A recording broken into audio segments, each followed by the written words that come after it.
Welcome to Brilliant Minds Unlocked. Today, we're doing a deep dive on Bear Grylls. Yeah. You know him from Man vs. Wild, probably. But we're going way beyond those headlines for this one. Yeah, we've got source material that paints like a really complete picture. So we've got his journey to the top, the controversies, and even what he's up to now. So get ready for some surprises because his story is a lot more complex than you might think. It really is fascinating how we tend to perceive these larger-than-life figures. We see them on screens doing these incredible things, and we box them in as just that one thing. Right. But when we actually explore their journeys, it's a whole tapestry of experience, struggles, failures, and triumphs. It's all there. With Bear Grylls, we're definitely getting all of that. This is a guy who summited Everest at age 23. Wow. Youngest Brit to ever do it. Yeah. He becomes this global phenomenon teaching us how to survive anything, but then gets slammed for faking some of it. Yeah. And now he's writing books about mental health and the power of nature. It was quite a story. Mm-hmm. It is. And that Everest climb at such a young age, that's really the perfect starting point, I think. It speaks to an incredible drive and ambition, setting the stage for everything that follows. But it also foreshadows this theme of resilience that we're going to see throughout his life. It's true. I mean, think about those early Man vs. Wild episodes. The guy was jumping out of helicopters into the Arctic, drinking his own pee, eating all kinds of crazy stuff to survive. And the world was captivated. Oh, yeah. Man vs. Wild became a global phenomenon, reaching over 1.2 billion viewers. Sold millions of books. He even had an episode with India's Prime Minister Narendra Modi that went viral. I remember that. Yeah, it was huge. Yeah. Bear Grylls became this massive brand practically overnight. It really did. But then the tide turns with those accusations of staged stunts. Right. Right. And our sources indicate that it was a survival consultant who worked on the show, Mark Weinert, who was the one who brought a lot of this to light. Yeah. So turns out the desert island raft wasn't entirely built by Bear in that episode. Right. Weinert had done most of the work off camera. Yeah. And then came even more revelations. There were reports of Grylls staying in luxury hotels instead of roughing it, like the show implied. And some viewers started looking back at episodes with a more critical eye. Oh, yeah, like that volcano scene. Oh, totally. Smoke machines and burning coals, just to make it look more dramatic. Exactly. And let's not forget the bear attack. Turns out it was a crew member in a bear suit. Oh, my gosh. Yeah. And remember those impressive shelters he built? Some were pre-constructed by the crew before filming. I have to admit, I never really suspected anything was staged at the time. It all seems so real. What about you? Did any of this surprise you when it first came out? I think for a lot of viewers, it was a bit of a shock. Grylls did apologize, but the court of public opinion was quick to label him a fraud. And there was a valid concern that some of his advice, if taken literally, could actually be dangerous. Yeah, it's definitely a cautionary tale about the blurred lines between entertainment and reality on these types of shows. It reminds us to think critically about what we're seeing on television and not just take everything at face value. Absolutely. But to understand how Grylls moved forward from this controversy, we need to rewind a bit. Back in 1996, long before Man vs. Wild, he experienced a near-fatal parachuting accident. Yeah, the reports are pretty harrowing. He broke his back in 3 places and spent 18 months in rehab. Imagine being told you might never walk again, Right. let alone attempt to climb Everest. It's hard to fathom, but this is where we see that resilience that we talked about earlier come into play. He not only walked again, but went on to summit Everest just 3 years after that horrific accident. It's almost like staring death in the face ignited this incredible willpower in him. It's mind-blowing. And this is where his story takes a turn that a lot of people might not be aware of. It's not just about physical strength and survival skills anymore. It becomes this deeper journey of resilience, faith, and confronting personal challenges. Yes, exactly. Our sources reveal a deep Christian faith that's been a constant throughout Grylls' life. In his book Mud, Sweat, and Tears, he talks about how his faith helped him through his recovery from the accident and played a huge role in his Everest summit. He even describes moments of doubt and fear during the climb where prayer was his source of strength. It's interesting how he sees his adventures not just as physical feats, but almost like spiritual pilgrimages. He often talks about how being in the wilderness brings him closer to God. Yes, and I think that resonates with a lot of people. There's something about nature, about pushing yourself to your limits in those raw environments that can feel very spiritual. It's like stripping everything back to the essentials, facing your fears, and realizing you're stronger than you thought. Absolutely. And this is a recurring theme in a lot of his work. It's not just about survival, it's about self-discovery and what we can learn about ourselves when we push past our comfort zones. He encourages us all to find our own Everest, whether it's a physical challenge, a creative pursuit, or just something we've been afraid to tackle. It's pretty amazing how he manages to connect with such a diverse audience.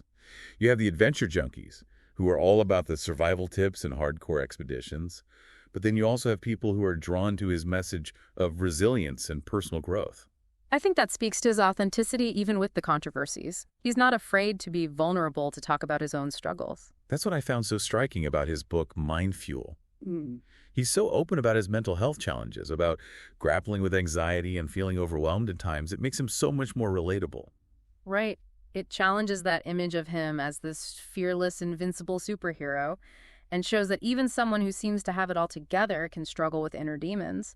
He actually talks about dealing with panic attacks, which I think is incredibly brave to share publicly. And so important. Yeah. He talks about using mindfulness techniques and breathing exercises to help manage his anxiety.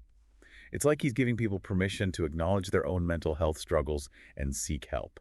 And it ties into his philosophy about the power of nature to heal and restore. He sees the outdoors as a place where you can disconnect from the constant noise and pressures of modern life and reconnect with yourself. He even says something like, nature doesn't judge, it just accepts you as you are. That's a beautiful way to put it. And there's actually a lot of scientific research that backs up the mental and emotional benefits of spending time in nature. Studies have shown that it can reduce stress hormones, improve mood, and boost cognitive function. So there's real science behind it. It's not just some feel-good hippie concept. Exactly. Our brains are wired to thrive in natural environments. It's in our DNA. And Grylls is doing a great job of reminding us of that essential connection. He's definitely more than just a survival expert. He's advocating for nature, for resilience, for believing in yourself, for taking care of your mental health.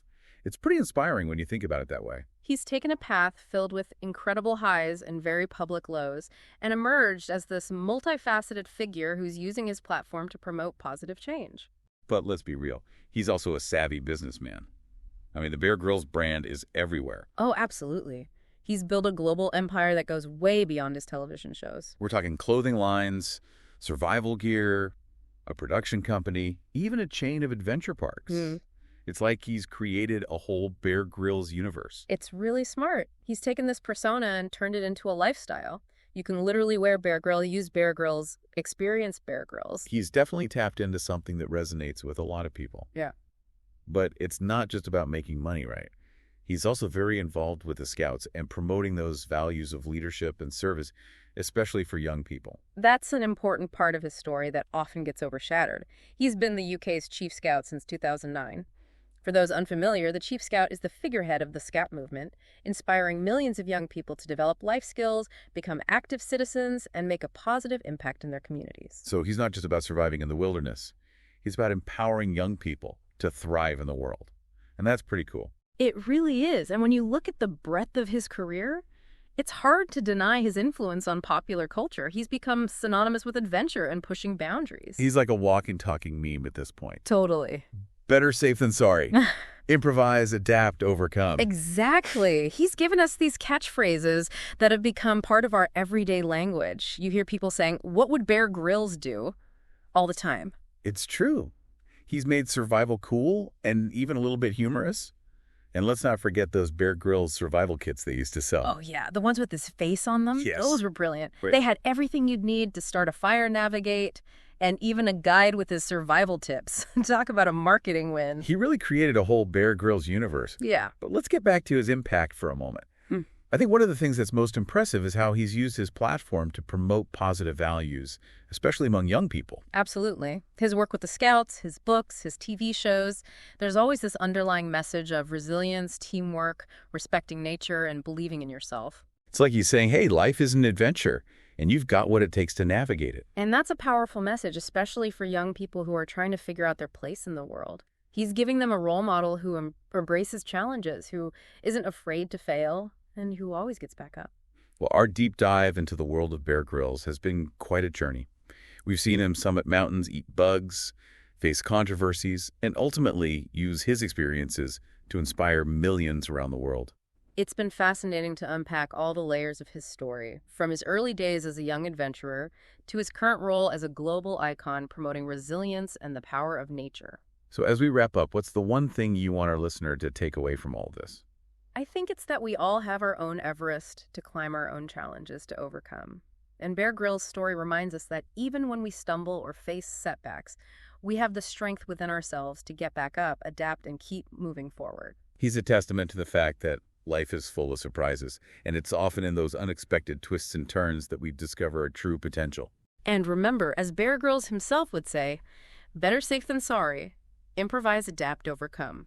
Thanks for joining us for this deep dive into the world of Bear Grylls. Until next time, stay curious, stay adventurous, and never stop exploring.